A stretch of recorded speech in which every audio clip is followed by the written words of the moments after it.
Welcome to Alzheimer Speaks Radio. I'm your host, Lori LeBay, and I'm so excited that you're joining us today. We are going to have a fascinating conversation as usual as we learn from people all around the world at all ages and stages of life. Stay tuned as we shift our dementia care from crisis to comfort. Here we go. What you think about, you will bring about.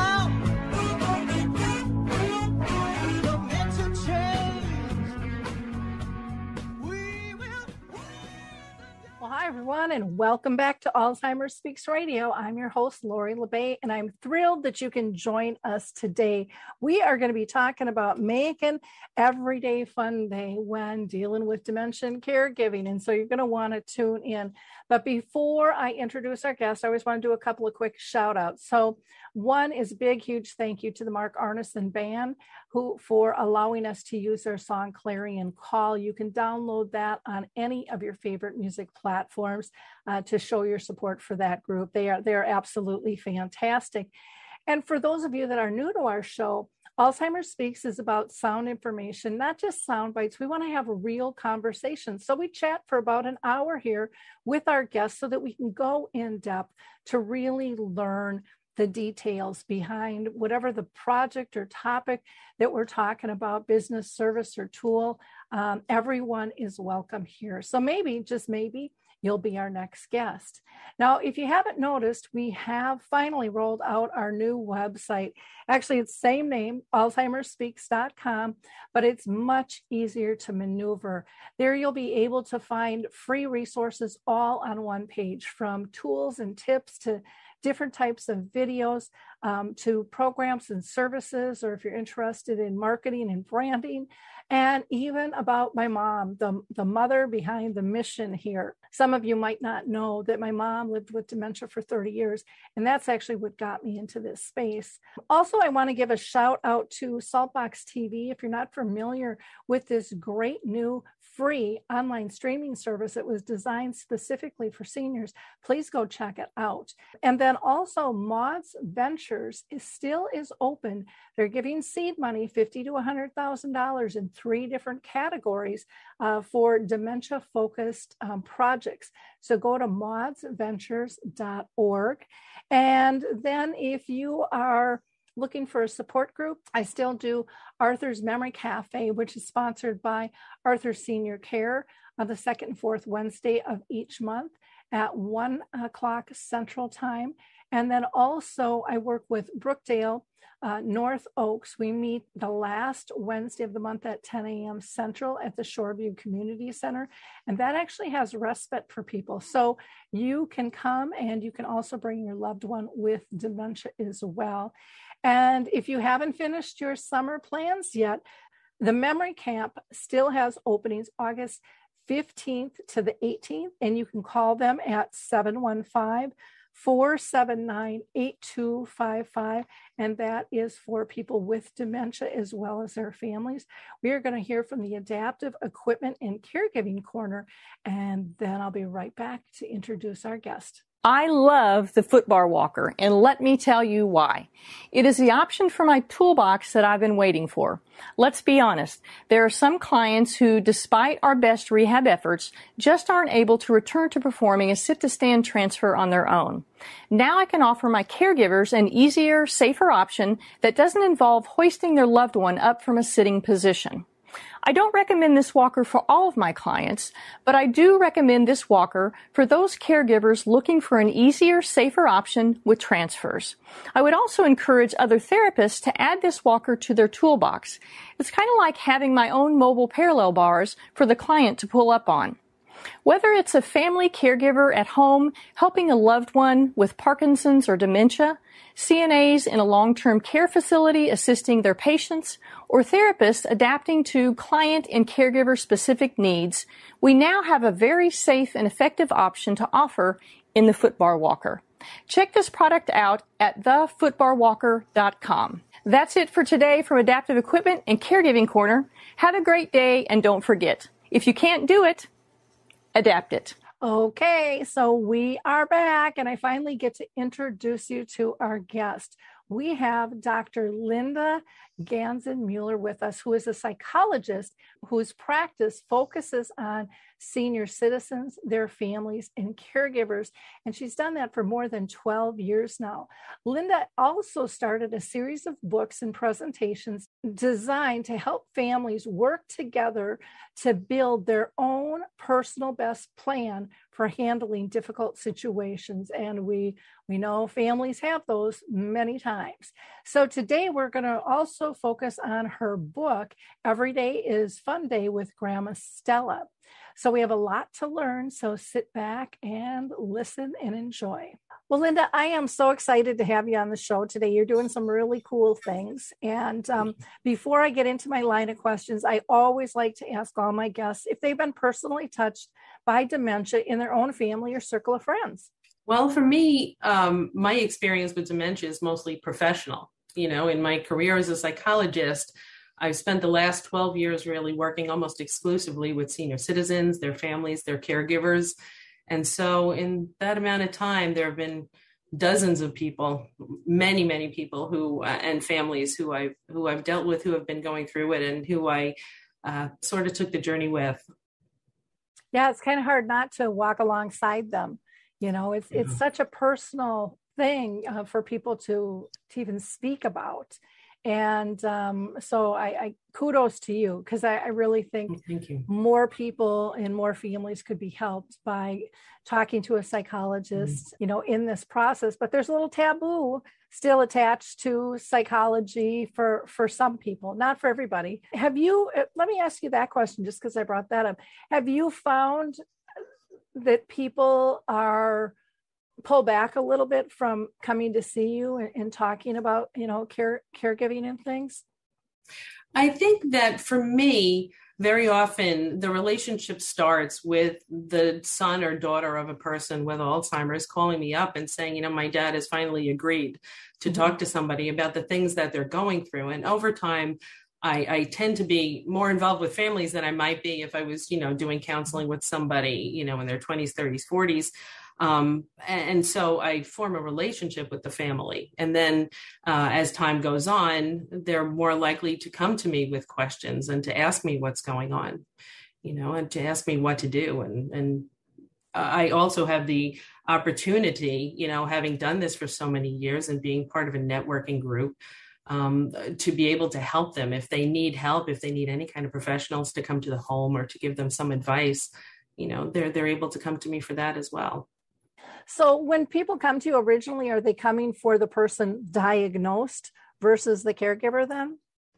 Very often that's the way that it goes, but often, you know, really it becomes a job sooner or later where you're dealing with the whole family, right? It's and so you know that this is a very emotionally charged diagnosis. And because of that, you know, my job, what sets me apart from other professionals who also help with, you know, advice about the practical things and the activities of daily living, my job is to help them out with the emotions that go hand in hand with the diagnosis. And, you know, one of the very difficult things about the diagnosis of dementia, of Alzheimer's, is that we know from the moment that we get it, what's going to happen. We know that there's no cure. We know how it ends. And so there are a lot of emotions really linked to this diagnosis, and it happens very quickly. And so I very often end up involved with family members who find it very difficult to take on the job of giving care, of being part of a care team for someone living with Alzheimer's. I know in my experience, I've always found that people want to push the person diagnosed towards the psychologist because it's their problem.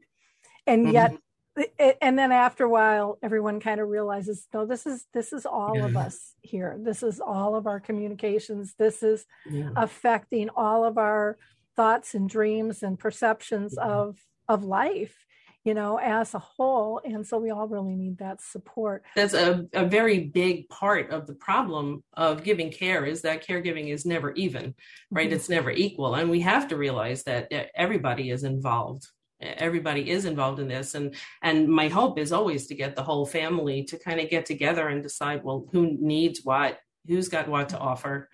who's not going to offer, and how do we make the most of the situation, right? Clearing that family conflict, that's a big part of doing psychological work with families dealing with a dementia diagnosis. Very true, because you hear so often there's kind of one lead or primary person, and then the others are back there. Like I was primary for my folks. My dad had brain cancer, my mom had dementia, and my brothers weren't overly involved by any stretch. And I didn't realize the resentment that I kind of built up over the years. And then I was really trying to get them to, just be like me, step in, come on, it's, help out. And the day I let go of that, oh my gosh, was such a relief, because, I'm not responsible for their journey. I'm responsible for mine and how I'm going to interact. But that was a long haul. I mean, my mom lived with dementia for 30 years, and I learned that way too late in my eyes, with that. So what got you interested in working with the older generation to start? Well, I was lucky when it came to that. My degree is in school and community psychology, and I always thought that I would be working with gifted children in the schools, and I could talk about that for hours too. But I did what a lot of school employees do, and that is get a job for the summer. And I was very fortunate that I had my friend, Dr. Barbara Kaplan, help me get a job in assisted living homes, working with patients with various stages of dementia. And so that's how I got started with that. And being honest, I went for my first day to meet my supervisor and a few patients and to get trained. And I did not like it. I didn't think I would go back for my second day. And sure enough, I did. And I went back for my third and my fourth. And by the end of the second week, I knew that this was the population I wanted to work with. I was really very lucky about that. This good fortune kind of pointed out what should have been really obvious, right? Because I say jokingly, that when I was growing up, I had friends and they liked me, but their parents loved me. And so, and my parents were old enough. They were 40 when I was born, and I'm not giving away any secrets. They tell you they were old enough to be my grandparents. And my grandmother, who I spent summers with, was old enough to be my great grandmother. And so it's a very comfortable place for me to be, with those generations. And I love them and respect them. And I think they're sweet, kind, generous, patriotic, polite people who we have a lot to learn from. I agree. Yeah, I agree. I was always, when I was really young, I was always just drawn to my elders. I don't know why. I just, since I was just a small child. And even, dating and stuff, I would date older people. People were like, well, what's with you? And it's just like, I just don't feel aligned with people my own age, And so it was very, very natural for me. Plus, I had really fascinating elders in my family that were all different. And that shocked me, because everyone else's elders kind of fit, they were kind of categorized of what they looked like and what they did. And the women on my side were all very, very different. And that always fascinated me as well, with that curious mind. Their stories can be fascinating. Just, that's another thing that I love is to hear these stories about people who really were around at a time when the world changed. Yeah. Great and fascinating stories they have, and what contributions they made. Yeah, I mean, they had to fight for the TV, let alone the color TV, and all of those types of things, and the wars, right. And the telephones where there was actually an operator connecting you. And kids now look at, and if they do see a payphone on the street, they don't even know what it is. That's right. Yeah. What is that? So we do have so much to learn and respect. For them. Now, can you dive in a little bit deeper as to your role as a psychologist? So if somebody, says, hey, we've got an appointment, what happens? Is there like a pre-screening that's done before the appointment, or is there kind of a format? Because I know a lot of people, when they talk about going to a psychologist, again, there can be some stigma. Some families, there's not that, but for a lot of families, there's still a lot of stigma out there. So what could they expect?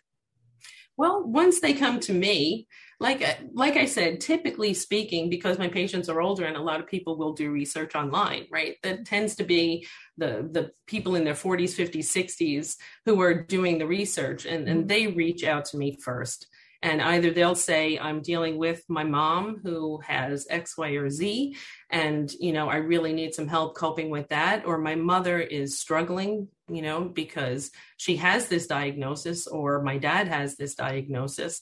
And so we meet. And sometimes I meet with the parent and the person who called, because sometimes they're just more comfortable that way. But it's really up to the person who will be the patient to decide what's going to make them comfortable. And I tell them all the time, the first meeting, maybe the second meeting, maybe into the third meeting, that's the time where it's up to me to decide, am I the right person for you, and for you to decide if I'm the right person for you, and do you feel comfortable with me? Is it okay to answer these questions? Do you feel okay talking to me? And who in your family can I talk to as well? Because like I said, it really does become a family situation, particularly with a diagnosis of dementia. And so typically the first session, there will be questions that I have to ask everybody. And then I give them time at the end to just talk to me about whatever they want to talk about. And that's usually when they decide, yes, this is something that I really want to do, or no, it's not something I'm really comfortable with. Okay. And how long is a typical session? Typically speaking, certainly the first session is an hour. Other sessions are 45 minutes. They can run an hour, but particularly, if somebody maybe has a little trouble paying attention or focusing, we can go as short as a half an hour. A typical session is 45 minutes. Okay. To answer that question. And again, it depends on whether family's involved. Okay. So for a person, let's say a person is coming and just newly diagnosed, and, and they're struggling with, I can only imagine all the emotions flipping and flopping in their head with what's going to happen to their life. Do you talk about emotions? Do you talk about coping techniques for them, and what is normal and what is not, in terms of strategies to help them once they walk out of your office? Well, when I meet with them at first, the time to really talk about strategies is earlier on, when they really have something to say and when they can be involved in their own care and in predetermining what's going to happen in the future. And very often that's what we talk about. A lot of what I address when I'm speaking with them, though, is also, as you said, the anxiety of dealing with what's going to happen. And most often that worry is, what will my family do? What will my family do with me? Will they be able to take care of me? And at that point, I find it very helpful to involve the family if the patient is willing to do that, because I feel that they get the most comfort from hearing from the other person, from the daughter, from the son, from the husband or the wife. This is what, we hope to do. What do you hope that we will do? And, I like to give them some good resources so that they can understand what the journey will be like in the future and who is out there to help. Okay. So when it comes to preparing for the journey, do you ever refer people to elder attorneys at all, in terms of, because I know sometimes getting their estate and stuff in order, and is there going to be enough money, and who legally is going to be able to represent them? Is that something that you refer people to, or? I certainly do. I'm very fortunate that I am on the board of the Senior Umbrella Network of Suffolk County, and that is made up of different people who all work for the benefit of seniors, and in all different aspects. And certainly there are many attorneys. There are people who will install bars in your shower. There are people who work in assisted living, in daycare, in all different aspects of the care that senior citizens will need, particularly, not necessarily only with a dementia diagnosis, but as they get older and as their diseases progress. And so, yes, there are many Long Island attorneys, many who will help with planning the estates, right? And many who will have free webinars about what to do, particularly with regard to a Medicaid trust, which is something that's too complicated for me to understand, but something that many people with a lot of money and many people with not so much money choose to do in order to be able to do, protect their assets and even to determine which assisted livings they may be able to live in, because we are seeing more and more being cared for, more and more rooms being open to people that are paid for by Medicaid. Yep. Wonderful. Mm-hmm. Well, I think that gives people such a relief to know that you're connected to different support systems too. I found that in my real estate days, when you could refer people, they just breathed easier, Oh, for sure. And felt more comfortable. No, I feel that one of the most important things that I can do is refer people to somebody who I know and who I trust. I think it's one of the most important jobs that I have, not just as a psychologist. I think every professional involved with another human being who needs care needs to know, well, okay, who out there is good and who's not, and, who is it that you can reach out to. Mm-hmm. Do you ever get family members that want to come and see you but don't want the rest of the family to know? Let's say maybe mom or dad is meeting with you and then they decide they want to, but... And I mean, I know there's HIPAA and you can't disclose that anyways, one way or the other. But I was just kind of curious on that, if you could talk as a whole, because I think there's just so much that families don't disclose to one another sometimes. Well, that doesn't typically happen very much. If people want to speak to me, they will typically respect that mom or dad needs to accept that that's going to happen. And I wouldn't do that anyway. I don't like to meet with a family member if I'm already caring for another family member, unless it's together. Simply because you have alliance with one person over another person. And sooner or later, you might just slip and forget, did this person tell me ABC or did that person tell me ABC? And then you slip and you say this thing that was supposed to be said in confidence, thinking that the wrong person told you. And so people tend to be pretty open about wanting to speak to me. And I always insist, that if there is going to be any connection with me and any other family member, that the patient is both aware of it and okay with it. But we'll refer them out to somebody else for sure. Okay. Well, and that makes sense. That makes a lot of sense with that. Now, you've, worked with seniors, like you said, about 12 years, which is a long time, and their families. Now, you've written a children's book now. Yeah. So how did that come to be? I always find that there's usually, when somebody writes a book, something happens. There's usually a moment that just says, I got to do this. Oh, well, I certainly had that moment. I was taking a course at ADRC, the Alzheimer's Disease Resource Center here on Long Island, on how to be a good caregiver years ago. And I don't remember what webinar we saw or what chapter we read or what was said at first, but it just struck me, how do you tell this to a child? How do you make Alzheimer's okay to a child and tell them, well, grandma loves you, but someday she may not know your name, or grandpa who loves to play with you may not know how to play the game anymore. And I was just struck. I was dumbfounded. I couldn't think about anything else for the rest of the class, for the drive home. And, for a couple of weeks after that, I was thinking about that too. And then it finally at some point occurred to me, hey, you know what? I think kids are better at it than we are. Right. And so I ended up writing a children's book because it allowed me to do a lot of things, because while on the surface, it looks like a children's book, and it is a children's book. It's fun, it's cute, it's illustrated, it's written for children, but it really is multi-generational. It's a book that provides a lot of information and a lot of suggestions on how to understand something and how to act and how to cope, that is put, first of all, in the vernacular of a child, right? Something that they can understand, because we don't want to keep them in the dark, and we don't want to cry in a separate room and teach them that if you're sad, you're not allowed to be sad, right? And we don't want to teach them that it's something that we don't talk about, because you want them to be able to talk about it.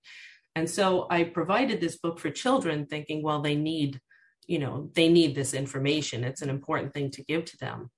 But it was also meant to teach the other generations, right? It was very, very intentionally written for an age group that needs to be read to, right? Because parents, given the opportunity to care for themselves or care for their child, are going to care for the child. And given a book for adults or a book for children, they're going to grab this book and read it to the child. And there's good, sound information in here that I think will be very helpful to the parent as well. And by reading this book to the child, it only takes 5 minutes. It's a 5-minute read, they are getting some advice about how to act, how to cope, what to think, how to understand, and so it was my hope that this would be a piece of research, right, of information for all kinds of generations under different circumstances, right? And there's more that I was able to do because it was a children's book, right? I was able to tell it from the perspective of a child, that beautiful, innocent, accepting perspective, of a child who just, if you think about it, there's a reason that children are as accepting as they are. And, in Psychology 101, I remember learning Jean Piaget and the theory of cognitive development, right? We learn that children up to a certain age, 7 or so, I mean, they're new to Earth, right? And they see things all the time that they haven't seen before. And they don't say, oh, that doesn't belong there. They have to accept that this thing exists. Right. And, one day for the first time, they'll see a dog and it's got fur and it's got 4 legs and a tail and it barks. And then someday in the future, this quote unquote dog is going to walk in with its fur and its 4 legs and its tail, and it's going to go meow. And that's going to surprise them, but they're not going to try to get this poor cat to bark, and they're not going to reject the cat or try to fix the cat. They're going to say, oh, look at that. This exists too. And I think that they're in that place where they accept the person who maybe is changing or is maybe different than other grandmas they know. And they just, it's a beautiful thing to be able to see through their eyes, that we can accept them the way they are. I think you said it before, you want to get to that point where you're like, oh, what a relief it is. We're not trying to fix them anymore. We don't have to change them anymore. I don't have to be mad at the people who aren't helping out. We can just accept that this is the diagnosis and move forward from there and make the most of every moment that you do have. That really is the goal. Yeah, I think kids see caring so clearly. And I think adults make it really, really complicated because we start making our list of everything we have to do. And kids just focus on the relationship and having fun. And so they just adapt. That's just what they do. They just bloom and they adapt. The sun's this way. Okay, we'll lean that way. It's just, it's so cute. So I think they are powerful little leaders and teachers to the world. And yet it's kind of like I have a movie that I show called A Timeless Love, and it kind of it takes people, off kilter a little bit because they're not expecting to learn about dementia in life because they're going to a movie. And I think when someone's reading to a child or a child's reading to them, they really don't expect to learn. And yet it's so fluid and it's so natural. And I think some of the comments that kids can make that are so innocent and so poignant that it just almost slaps an adult in the face going, how'd I miss that one? Because they do. They just see things so clearly. Now, one of the things I want to ask you about the book title, because it's every day is Funday with Grandma Stella. How did you come up with the title? Well, there are a few parts to that title, right? Funday. Right. What was important to me when I was still working in assisted living is that I would sit with my patients, and I think that they were pretty happy to see me, and we would have a nice time together doing some activities, and I would usually spend some time at the end just talking to them. And what I saw far too often was people, aides, family members, going up to someone and really just expecting maybe too much from them. People with no patience or people with the best of intentions, would make mistakes. And very often it was, I thought I told you to be ready at 10. I thought I told you after the show that you had to get done. And there was just so much emphasis on, how to read the clock, how to read the calendar, which I think was just very, very difficult for families to accept, maybe wasn't going to be an option anymore. Mm-hmm. And that's why I address in the book, the kids say, well, mom wants, Grandma Stella to look at the clock and look at the calendar. But for us, every minute is great o'clock and every day is fun day. And that's just the way it is. As long as we're together, none of that stuff matters. And I think that kind of speaks again to the innocence of children, right? And to their love of their grandparents or the person, who in their life has dementia. Stella, I don't know anybody named Stella, and I don't know anybody named Leo, which is the name of the grandfather in my future books. But they were named in honor of my dad, who my two daughters, Megan and Kayla, were crazy about my father, and my father was crazy about them. And when he passed away, he left them a letter for Megan and Kayla after I died. And it was the most beautiful thing I've ever read in my life. And I'm going to get choked up, but he mentions in the letter the stars and how they should look to the stars and how to know which one is his and what to do once he knows that, and once you know that information, right? And so Stella, like stellar, and Leo, like the astrological sign, are both references to the stars, and both named in honor of my dad, whose name is Jack. So oh, that's neat. Well, and thank you for sharing that about the letter, because I think that those are so meaningful too, and there's something simple that people can do, ahead of time to tell people that they care. One of the things you were talking about was, people making comments and kind of the impatience of hey, it's time to go, I told you so, type stuff. Is, again, as adults, we are so task oriented. Yes. And kids don't look at fun and engagement as a task.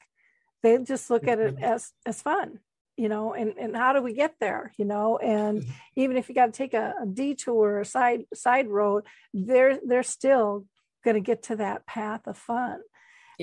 No matter what it is, and they're going to have a good time skipping and hopping, as they do it. It's right. Like they just don't miss a beat. I just think they're fascinating to watch, how they engage with people. We have a lot to learn. Yeah. Now, for your second book, how far along are you with that? Well, my second book, which isn't named yet, but it is about losing someone you love when they pass away. In this case, it will be Grandpa Leo. And I am doing this in conjunction with Camp Good Grief out here on Long Island. They've been incredibly generous, and I just can't believe the depth of all of the things that they do for children who are dealing with the loss of a loved one. And the research is all done. The idea is all in my head, and it's coming soon. I expect to see it within the next few months. Certainly by the end of the year, it's going to be out there. Oh, and hopefully Susan Herbst will be able to come back and do some more illustrations for me. Oh, neat. I love that you're making this series for kids. I think it's so important. Thank you. So often I saw families, and I still do, where they leave the kids out.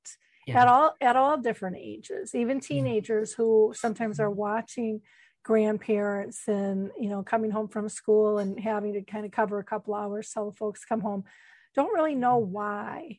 That's or right. What's going on. And they are, I used to go into the school and do talks, and they're really devastated about that, because they want to help, but they feel like they've been pushed away and almost degraded in terms of what their stance is in the family.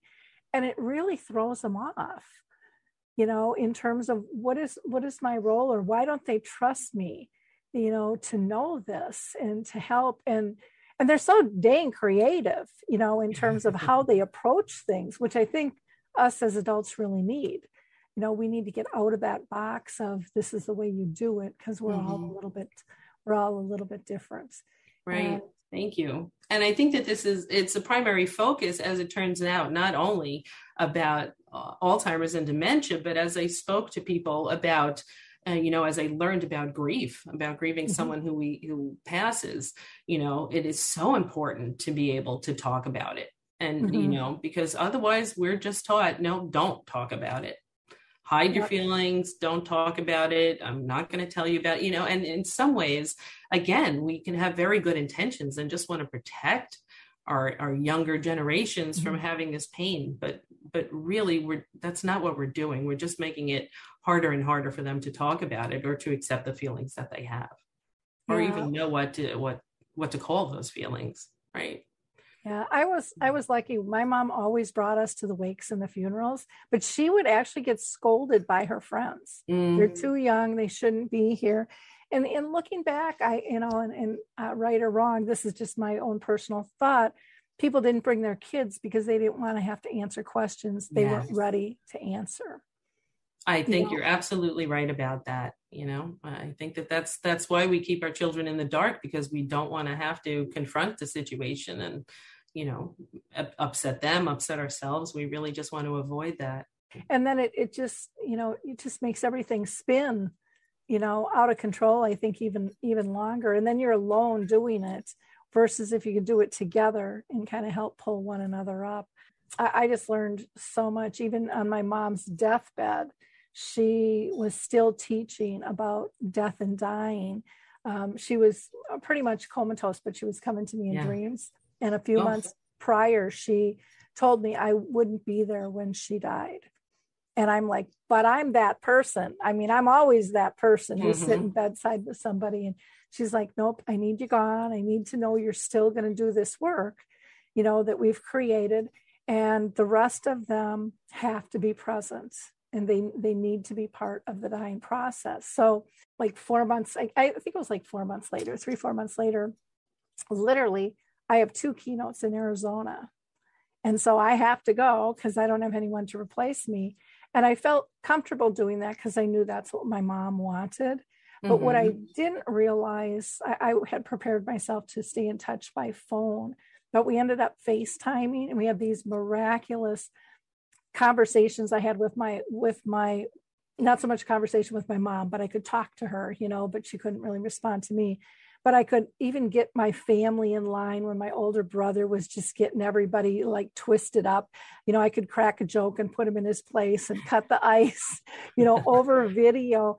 And I could guide them to do different things like, get cold washcloths and get swabs and ice chips. I could do all of that by video, but they could physically do it and be part. And it was so beautiful. I mean, I got to take part in the last rites. I mean, there was nothing. I didn't even miss her taking her last breath.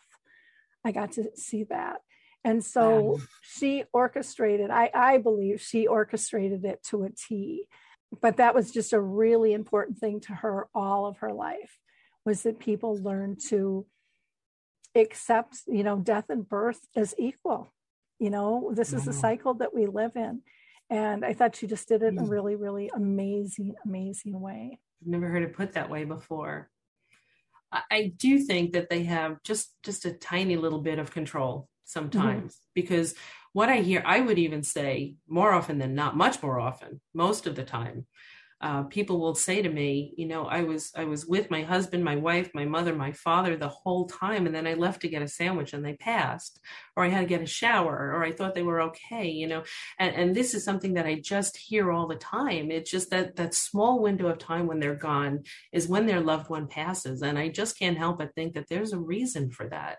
I don't know if it's too hard for them to leave when you're there. I don't know if they want the circumstance to be just right. Like, I think maybe that's what your mom wanted. I don't know. I don't understand it, but it happens. In my experience, talking to people almost every time. Yeah. It's remarkable. It really is. I've had some interesting, death experiences where my uncle came to me in a dream, and I thought he was alive and at the end of my bed talking to me. And he had been dead probably 9 years. And then I woke up like looking for him, and he wasn't there. But his wife was dying. And he came to me with his arms wide open, and he said, with this big, beautiful smile and his just twinkling blue eyes, and he said, "You have to go tell Kay it's time, and I'm here and the others are here to bring her."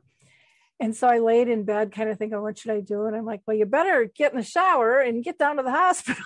So I run down to the hospital, and as I'm walking in the door, the hospice nurse grabs me and says, "Honey, I just want to prepare you. She's not going to respond. She's not going to talk. She's not going to smile. She's not going to open her eyes. She's not going to squeeze your hands, but she will hear everything you have to say. So just say whatever it is." And so I sit down next to my Auntie Kay, and I hold her hand, and I start just yapping about anything and nothing, because I was nervous to tell her this story, because she was really, really Catholic, and I thought she might just look at this as really goofy, you know? And then after like 45 minutes, I ran out of stuff to say, and I'm like, "Okay, Auntie Kay, I'm just going to tell you why I'm here." And then I explained how my uncle looked and what he said. She squeezed my hand, her eyes popped open. She got this big, beautiful smile. She just stared up at the ceiling, and the room just got chilly. And that lasted probably, only 5 or 10 seconds, not very long. And then she closed her eyes. She squeezed my hand, but her smile stayed. And I stayed with her about 20 more minutes and just talked with her. And then I went home. And about an hour later, I got the call that she passed.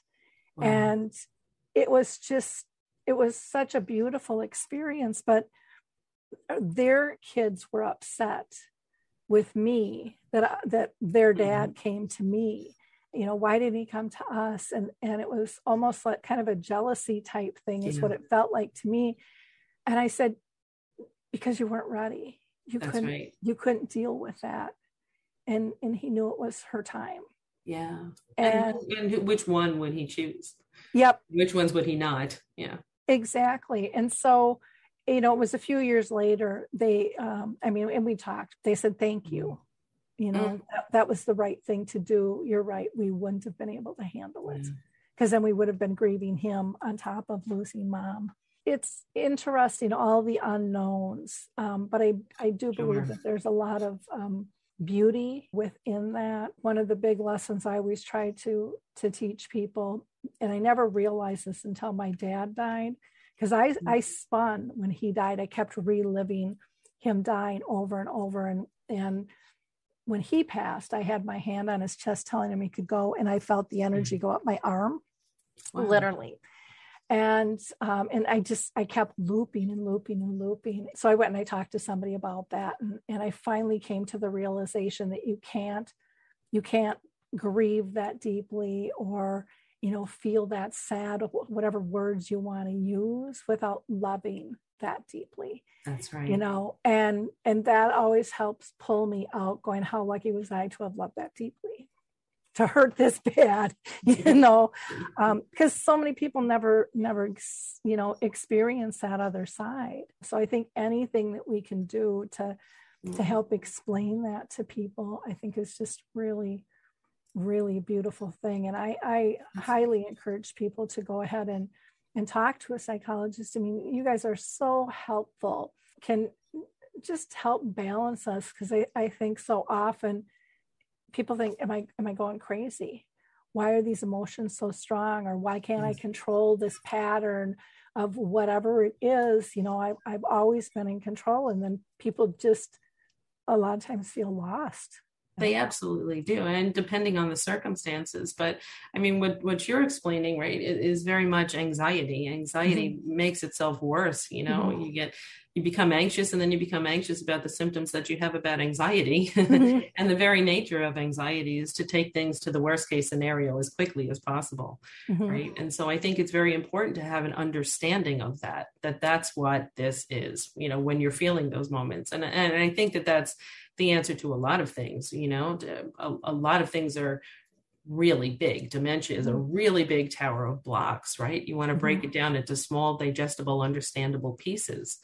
and that's the job of a psychologist. If the psychologist is on your team, well, let me do that. Let me be the one who, I've studied this for years and I've seen it so many times. Let me be the one who says, well, here's a small piece. A small piece of, dementia, a small, one thing that you can do. So, your grandma or mom can't take care of the house anymore. Well, that's okay. Maybe you could look at it differently.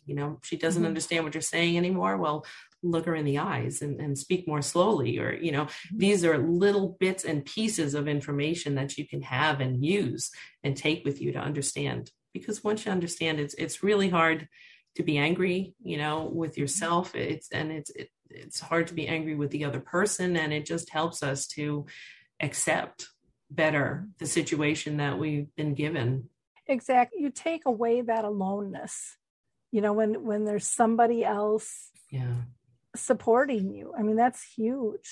And we've heard so much about the anxiety people have felt through COVID and the social isolation. A lot of times with grief and loss, people do get socially isolated. They just, they don't want people around them. They don't know what to say. They sometimes can push back at things, and people want to help, and yet we don't always know how to help and stuff. So everyone reacts a little bit differently, to their grief. Some are willing to show it and some aren't. And that's right.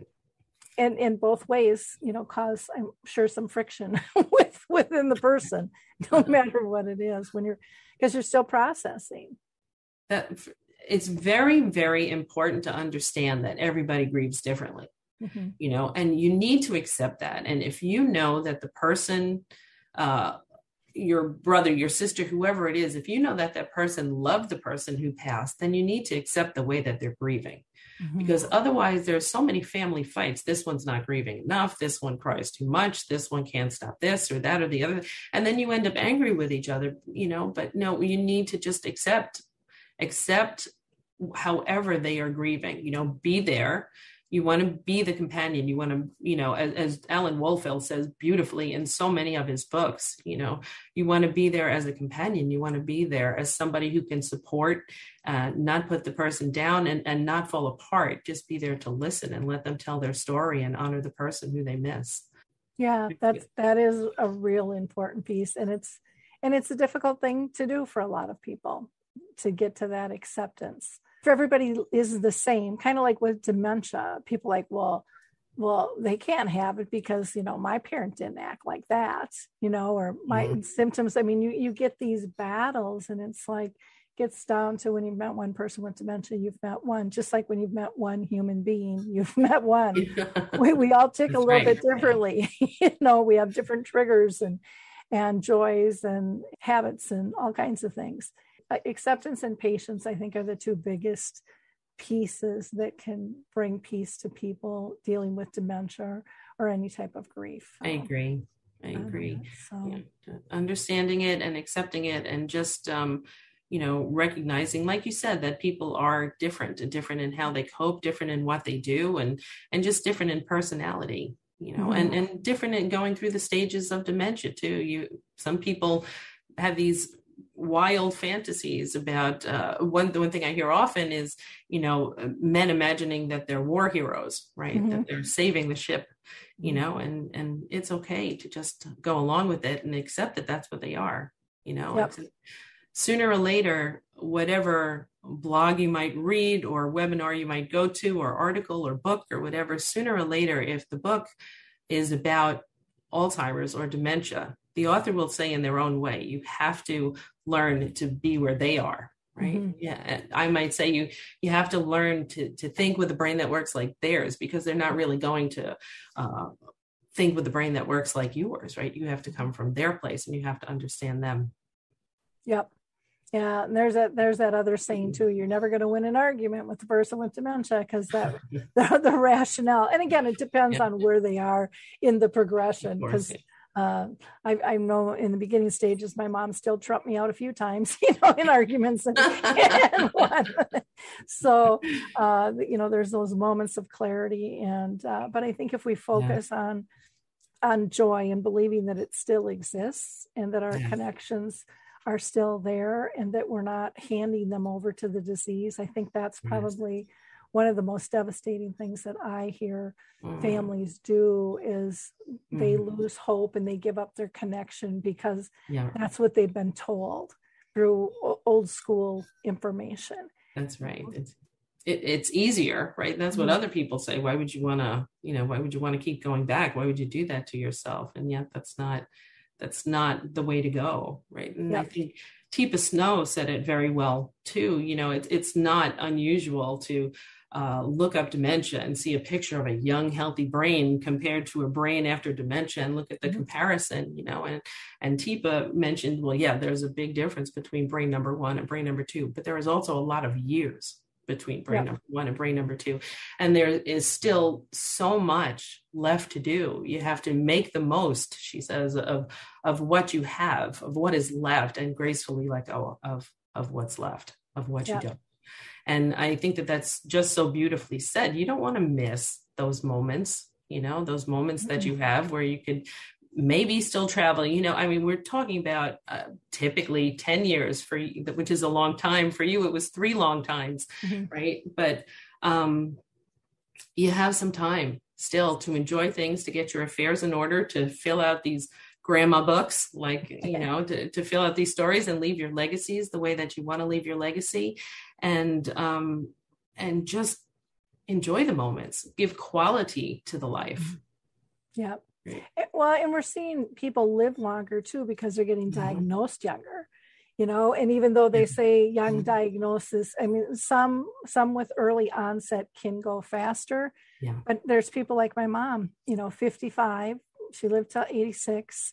And the first 10 years, she was misdiagnosed. He kept saying it was her hormones. And my mom would joke, this ain't my girlfriend's hormones. But we still hear those stories today from people in terms of what's going on. But I personally believe that social engagement and feeling purposeful and accepted allows us to live longer, makes us want to live longer, makes us all want to live longer when we feel connected. And a person with dementia is no different on that. That's right. So focusing on those abilities versus the disabilities and the loss, I think people can be really surprised at what somebody is still able to do. Like you mentioned, travel. And, there's groups working on travel. Right now, our Roseville group is working with an international group on getting TSA trained, and there's a sunflower lanyard that the airports are using. And there's lots of there's books written about travel and dementia, and there's travel companions. There's all kinds of different things out there that people are looking at. So don't give up hope. And if you're listening and think of an idea, don't poo-poo it. Go for it. Try it.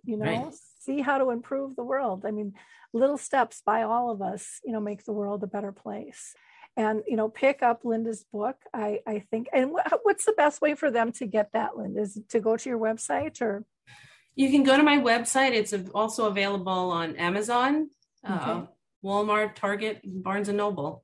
Okay. So it's available all over.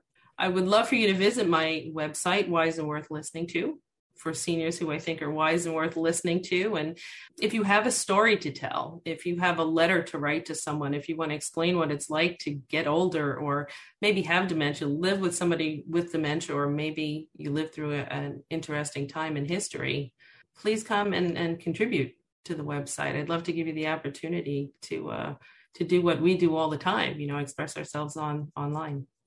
I think that's great. And I think there's so many people looking for that opportunity. One of the things I find with a lot of people going through this is they don't realize what a resource they are.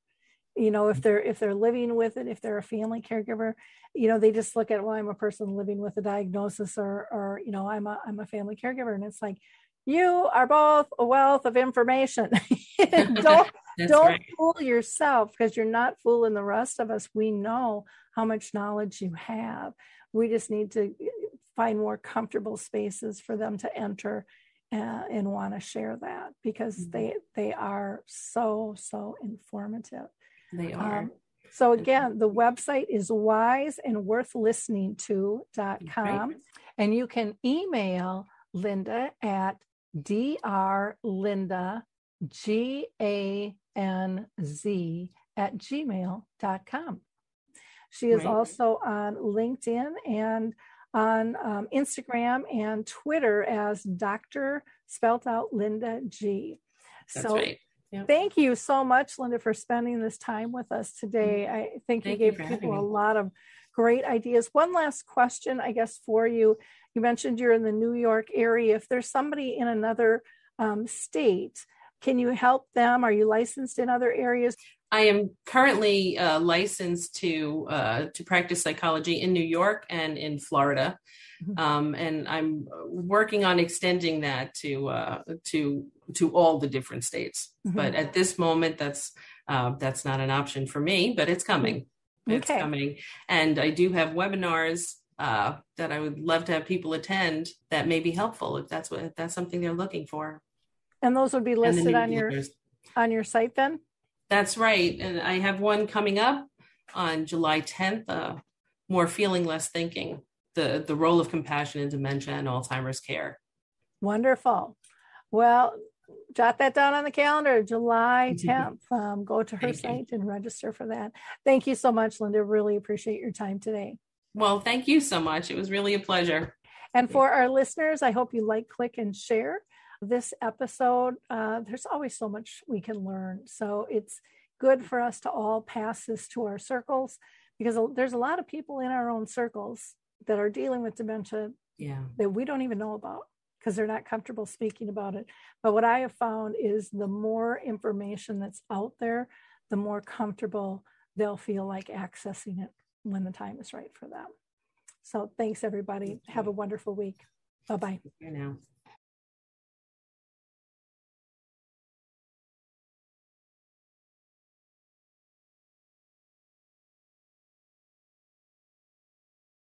It's time to rethink, renew, and reimagine retirement. Hey everybody, Jared Sebesta here, host of Retire Repurposed. Now this podcast is about the non-financial parts of retirement, which many times can be even more challenging than the financial. We believe retirement is not the end, rather the beginning of what could be the most impactful, purposeful, and fulfilling season of a person's life. So don't retire, become repurposed. To listen now, search Retire Repurposed on your favorite podcast platform, Senior Resource, or Life Audio.